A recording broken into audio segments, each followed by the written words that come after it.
I leaned back in my chair, the buttery leather sighing softly under me, and let my eyes wander across the glass wall of my office. Outside, through the clear panes, I could see a cluster of students in the hallway, their voices weaving together like a low hum of possibility.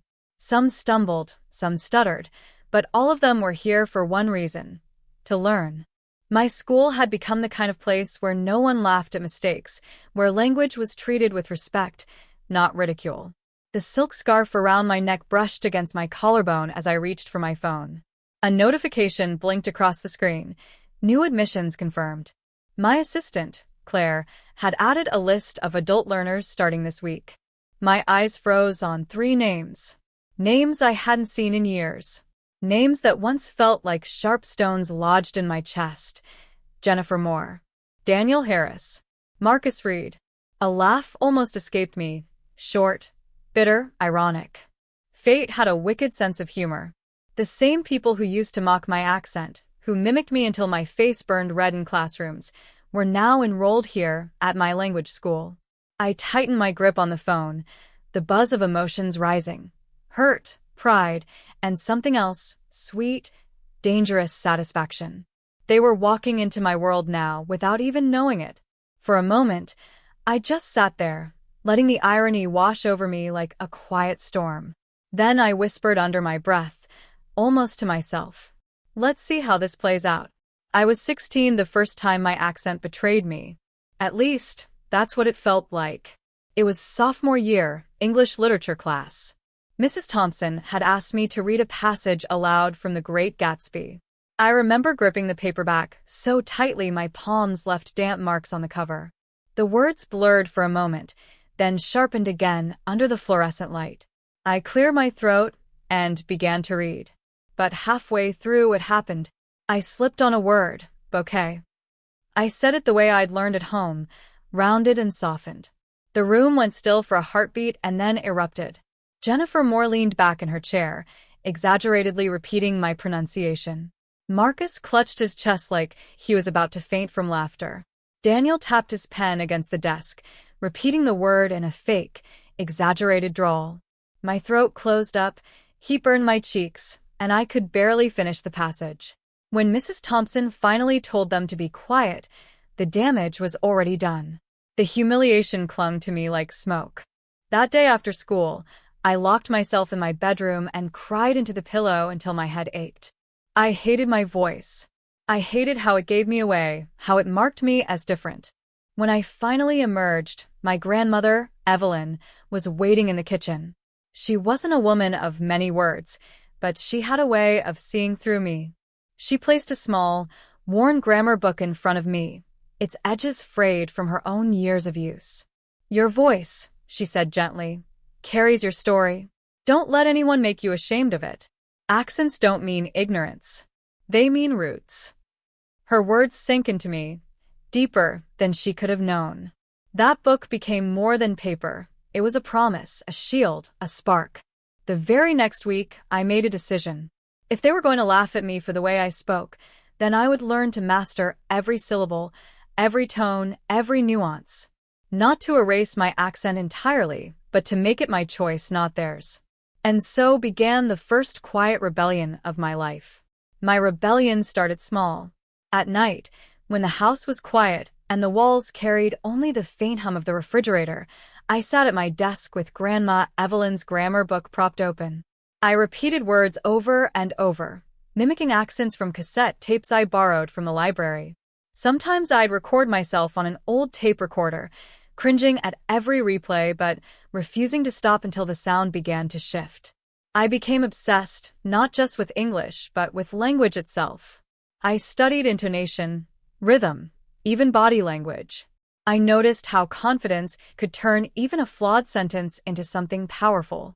Of course, the world outside didn't suddenly get kinder.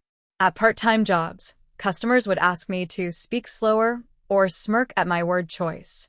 At one interview for a receptionist position, the manager interrupted me mid-sentence and said, "Maybe you'd do better in a role that doesn't require speaking." I left the building with tears stinging my eyes, but also with a burning determination. It was during this time that I met Caroline Brooks, one of my professors in community college. She was elegant, sharp-witted, the kind of woman who commanded respect without ever raising her voice. After hearing me deliver a presentation, she pulled me aside. "You have something rare," she told me. "You understand the struggle of language. That makes you better equipped to teach it than most." Her belief in me was like oxygen. She became my mentor, guiding me through coursework, encouraging me to tutor students on the side. My first client was a nervous exchange student named Eugene. She struggled with her R's and L's, and I poured myself into helping her. When she finally nailed a tricky sentence in class and her face lit up with pride, I felt something stir inside me. That was the first spark of what would later become my life's work. The journey, though, wasn't easy. I worked double shifts at a diner to save money, then spent nights tutoring in cramped apartments or noisy cafes. Some months, I barely made rent. There were mornings I woke up questioning everything, my eyes gritty from exhaustion, my spirit fraying at the edges. But little by little, the wins stacked up. My tutoring expanded from 1 student to 3, then to a small group. Parents began recommending me to friends. I rented a tiny classroom in a strip mall, bare walls, mismatched chairs, but it was mine. On opening day, only 5 students showed up. I thought my dream might die right there. But those 5 kept coming back, and they brought others with them. I didn't tell anyone back home how well things were going. Not Jennifer, not Marcus, not Daniel, none of the people who once sneered at me. On social media, I posted only vague updates, pictures of coffee cups, snapshots of sunsets. My success was my secret, growing quietly like roots beneath the soil. Because deep down, I knew one day the right moment would come. And when it did, I wanted to be ready. The day of their arrival felt almost ordinary at first. I was reviewing lesson plans with Claire, sipping coffee that had already gone lukewarm, when she mentioned the new group of adult learners had checked in for orientation. "They'll be starting in room B," she said casually, sliding a clipboard across my desk. I scanned the roster. The names were still there, unchanged, unsoftened by time. Jennifer Moore, Daniel Harris, Marcus Reed. My pulse quickened. I rose from my chair and adjusted the pearl earrings I always wore on important days, small tokens of polish that made me feel anchored. From my office window, I could see them entering the classroom, looking older but unmistakable. Jennifer's hair was cut in a sharp bob. Daniel carried the beginnings of a middle-aged paunch. Marcus's confident swagger had dulled into something heavier. But when I heard their voices, still carrying that easy arrogance, I was catapulted back to those humiliating classrooms of my youth. I let them settle before I made my entrance. The hallways of my school gleamed under soft lights, the framed certificates and awards catching faint reflections. I paused by the glass case that displayed my first grammar book, the one my grandmother had given me, now carefully preserved.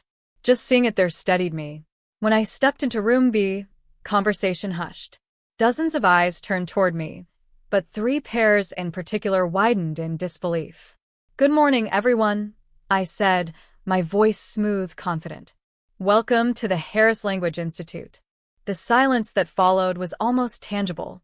Jennifer's lips parted, then closed. Marcus blinked twice, as if trying to process what he was seeing. Daniel cleared his throat, shifting uncomfortably in his chair. "You," Jennifer finally said, barely above a whisper.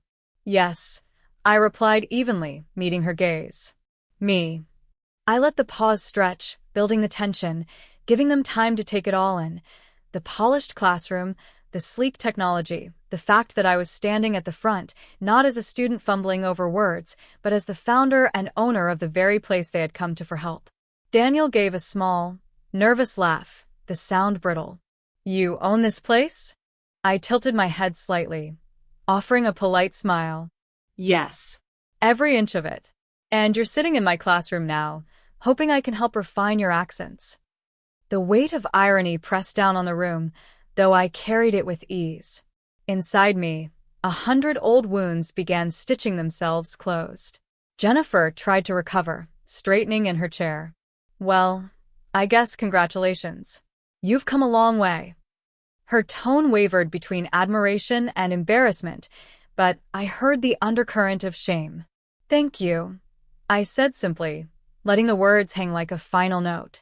I moved around the room, deliberately calm, letting my heels click against the polished floor. As I passed them, I saw the discomfort in their faces, the way their eyes darted to one another, then back to me.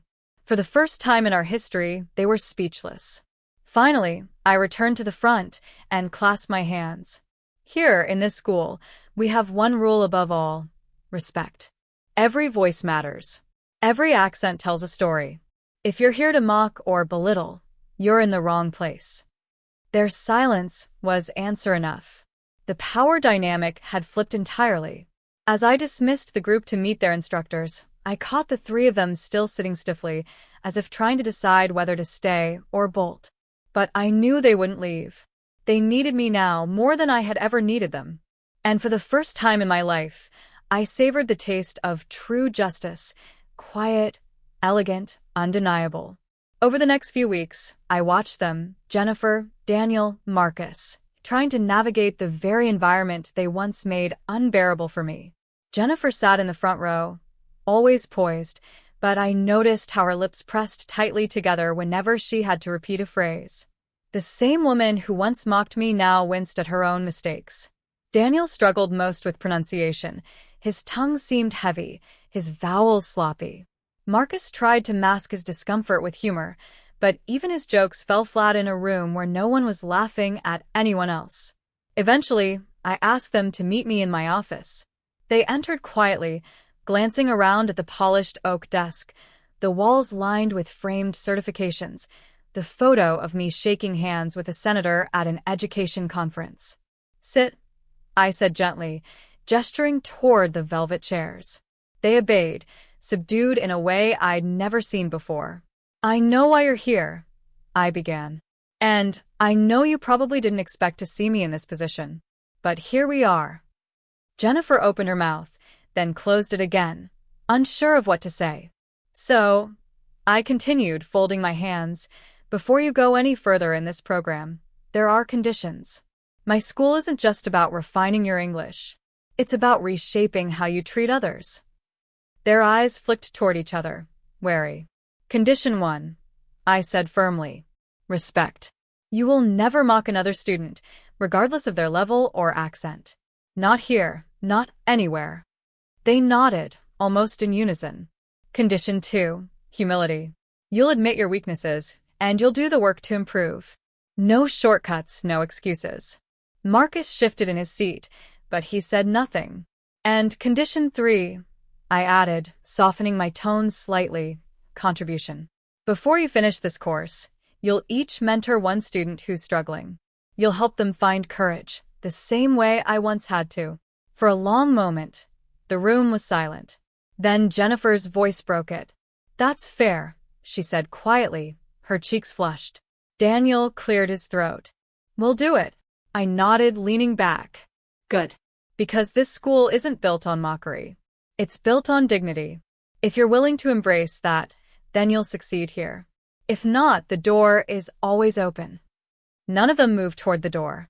And in that moment, the power shifted completely. I wasn't their victim anymore. I was their teacher, their guide, their gatekeeper. And for the first time, they finally seemed to understand the weight of what they'd once done. In the months that followed, I witnessed something I never thought possible: change. Jennifer, once the queen of mockery, became the most encouraging student in her group. I overheard her telling a shy classmate, "Don't worry. Every mistake is progress." Her words carried no trace of irony, only sincerity. Daniel, whose laugh used to cut me like glass, sat patiently with younger learners, guiding them through tricky exercises. I watched his pride soften into something gentler, almost humble. Marcus, the one who once turned every slip of mine into a classroom joke, spent hours after lessons practicing with a student from Brazil. For the first time, his humor wasn't at someone's expense. It was a tool for encouragement. I didn't expect them to change overnight, but slowly, steadily they did. And watching it unfold didn't just heal old wounds. It reminded me why I had built this place. One evening, Long after the classrooms had emptied, I lingered in my office.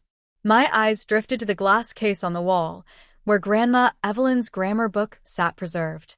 I reached out and pressed my fingers to the glass, remembering her voice. "Your voice carries your story. Don't let anyone make you ashamed of it." I smiled. She had been right.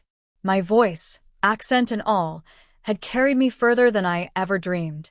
As the city lights flickered beyond my window, I thought of that trembling 16-year-old girl who once cried into her pillow, wishing she could disappear.